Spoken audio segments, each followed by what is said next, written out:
ambush right, someone screamed.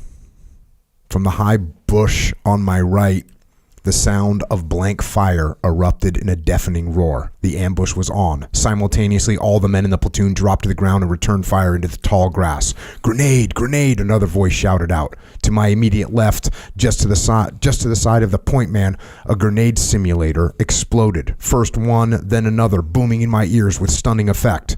On the ground around me, my platoon continued to fire, changing magazines and waiting for me to give the order to move. We couldn't counterattack through the brush. It was too thick. We couldn't move to the right. The instructors had sealed off our exit. It appeared our only choice was to move left and try and get out of the kill zone.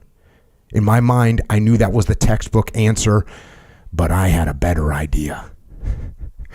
Without hesitation, I jacked another magazine into my M16, jumped up from my prone position, and ran around the left edge of the heavy brush, nodding to the point man as I bolted past him.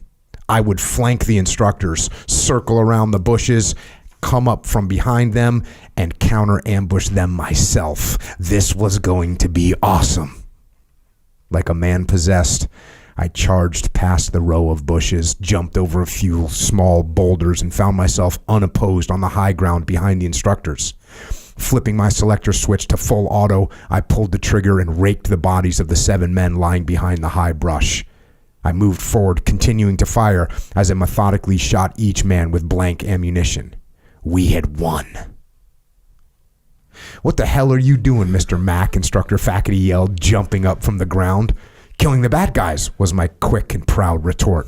Doc Jennings, one of the few black frogmen of the Vietnam era, stood up from where he was lying and gave me a complete look of disdain. "Sir, you're a damn fool," he said, or words to those effect. "You left your platoon lying in the kill zone. Did they know what you were doing?" Somehow this wasn't going as I had imagined. "Get back with your platoon, Mr. Mack," Jennings said sternly.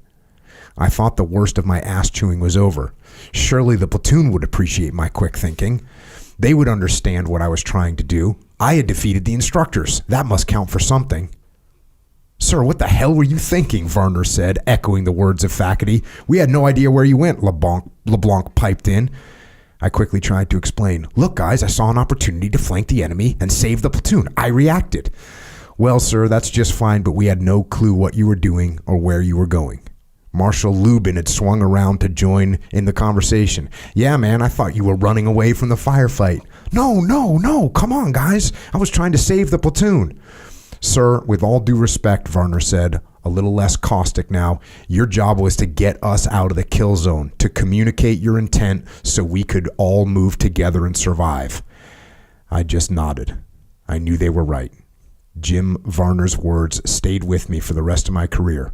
Your job was to get us out of the kill zone, to communicate your intent so we could all move together and survive.